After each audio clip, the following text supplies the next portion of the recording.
여러분, 교육청에서 하는 일들이 뭘까요? 정말 많은 우리 장학사님들의 일이 있겠죠. 연수, 기획, 컨설팅, 그리고 뭐 상장, 어떤 유공 표창, 컨설팅 하려면 학교에도 나가야 되고 여러 가지 정말 많은 일들이 있는데 그 중에 하나는 자료 수합인 것 같습니다. 자료를 수합해서 제출해야 되는데 어떤 자료를 수합해야 하는가?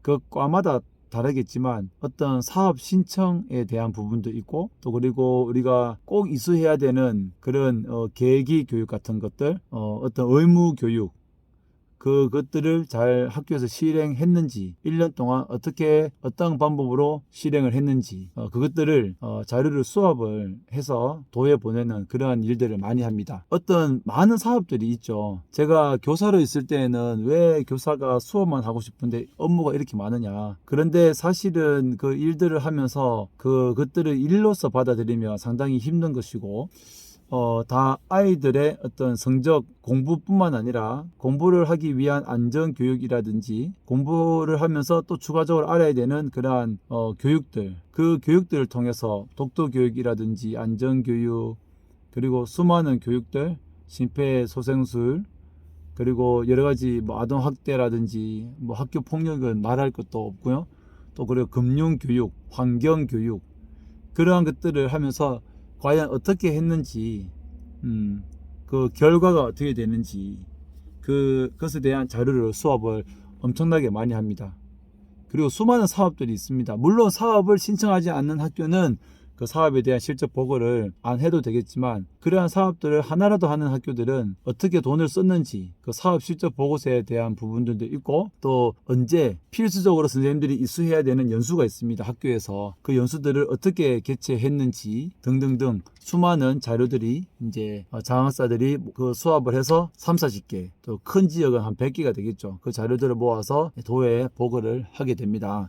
특히 요즘 체육과에 들어오는 수업해야 되는 것들은 동계 훈련, 특별 훈련비입니다. 각 학교에서 학생 수에 따라서 특별 훈련비를 요구를 하면 그것을 다 수합해서 도에 보내게 되죠. 또 훈련 계획서도 받아야 됩니다. 그래서 때마다 이것이 새로운 것은 아니고요. 매해 그 기간, 그 분기별로 해야 되는 그런 사업들이 있으니 그것을 미리 알고 이제 그 자료들을 수합을 하고 무엇보다 청에서 자료를 보내서 받는 것은 거의 잘 없는 것 같습니다. 어떻게 보면 다른 사업을 진행하기 위해서 어떤 사전 조사를 위해서는 청에서 하겠지만 주로 도교육청도 아마 교육부에서 보내는 자료 어떤 제출이 많이 있을 것입니다. 그러면 그 자료를 학교로 보내면 학교에서는 또 그것을 작성해서 교육청으로 보내고 교육청에 보내면 또 쉽게 하는 방법은 아시는 분도 계시겠지만 자료 집계를 하면 더 쉬워지는 그런 부분들이 있죠. 최근 11월에는 이제 여러 행정감사라든지 여러 어떤 그런 행사를 통해서 긴급으로 오는 그러한 자료 제출도 상당히 너무 많습니다. 1년 동안 저는 장학사를 하면서 자충우돌 하고 있습니다. 처음 하니까 예산에 관한 부분들, 추경에 관한 부분들, 그러한 부분들이 일단 어떠한 사업에 돈이 더 필요한지, 그리고 불용액, 앞으로 이 돈을 쓸 수 있을 것인지, 못 쓸 것인지, 그것에 대한 판단을 잘 해야 되는데, 그러한 것들에 대한 보고도 할 때마다 항상 조금씩 놀랍니다. 이것을 잘 보고를 했는지, 잘 수업을 잘 했는지, 그러한 것들이 상당히 걱정도 되긴 하는데 뭐 자충우돌하면서 자료 제출을 그렇게 잘 하고 있는 중입니다. 무엇보다 저는 표창을 또 담당하고 있기 때문에 그 표창 모범 학생에 대한 그런 표창 추천을 하면 그것을 다 모아서 또 자료 제출을 하게 되는데 사실 학교 현장에 있을 때는 어떤 우리 지역의 어떤 우리 학교의 아이가 과연 상장 교육감 표창을 받을 수 있을 것인지 교육장 표창을 받을 수 있을 것인지 고민을 이제 많이 하잖아요. 개인적으로 꼭 우리 아이가 상을 받았으면 좋겠다, 더 높은 상을 받으면 좋겠다, 그런 생각도 가져보고 또 심지어 무슨 공모전, 허변 예방 공모전, 어떤 UCC 공모전이라든지 뭐 과학 발명 공모전이라든지 수많은 그런 공모전, 교육청에서 하는 행사에 어떤 작품을 제출하면 그것을 다 수합을 해서 심지어 이제 심사를 하고, 또 제가 받은 것들도 많죠. 뭐 학교 체육 표창이라든지 아니면 여러 가지 학교 체육 유공 표창 이런 것들을 받으면 그것에 대한, 아니면 독도 교육 유공 표창 그것에 대한 학교로부터 받으면 그것을 수합하고 심사를 할 수 있는, 심사를 하고 또 위원님들 사인을 받고 또 도에 보고하는 그런 일들을 하게 되는데, 사실 제가 드리고 싶은 말씀은 교사 시절에 수업만 이제 했고 수업하면서 다른 업무가 들어오면 상당히 좀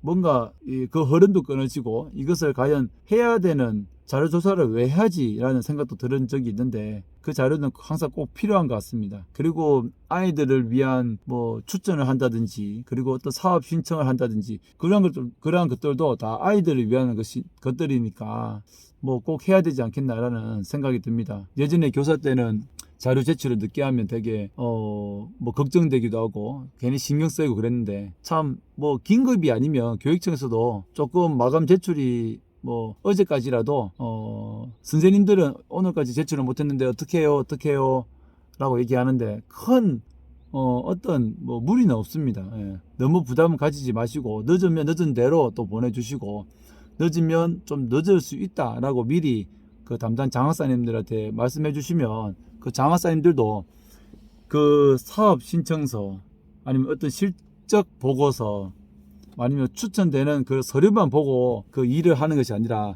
정말 많은 일들을 하면서, 또 아마도 수업하는 것들은 주로 그 6시 이후에 주로 합니다. 왜냐하면 그전에는 어떤 교육자님이나 가장님께서 행사에 가시면 함께 모셔야 하고, 또 회의도 해야 되고, 또 다른 일정들을 소화해야 되기 때문에, 특히 연수 기획도 하고 컨설팅도 나가야 되고, 또 수많은 출장에 나가다 보면 주로 수업 같은 경우에는 뭐 8시 초과 근무를 하면서 좀 그렇게 또 일을 처리하기 때문에 자료 제출에 대해서 너무 부담 가지지 않아도 된다라는 생각이 되어집니다. 참 장학사가 해야 되는 일, 자료 수합하고 제출하고 하는 일들을 하는데 가끔은 한두 개씩 빠질 때도 있으니, 빠지면 안 된다는, 너무 정확하게 정말 보고를 잘해야 된다는 그런 부담감이 항상 있어서, 끝나고 난 다음에 또 종이로 프린트를 해서 보고, 또 들어온 공문함을 보고 또 대조 확인을 하고, 항상 신경을 써야 되는 그런 위치인 것은 분명합니다. 아직까지는 큰 실수를 하지 않았는데 항상 자료 제출을 받고 그 중요성, 그리고 그 하나 놓쳤을 때에 큰 다른 문제가 발생할 수 있기 때문에 저희 장학사들도 항상 수업하는데 더 신경 쓰고 해야 된다는 것이 참 우리들의 장학사들의 책임인 것 같습니다.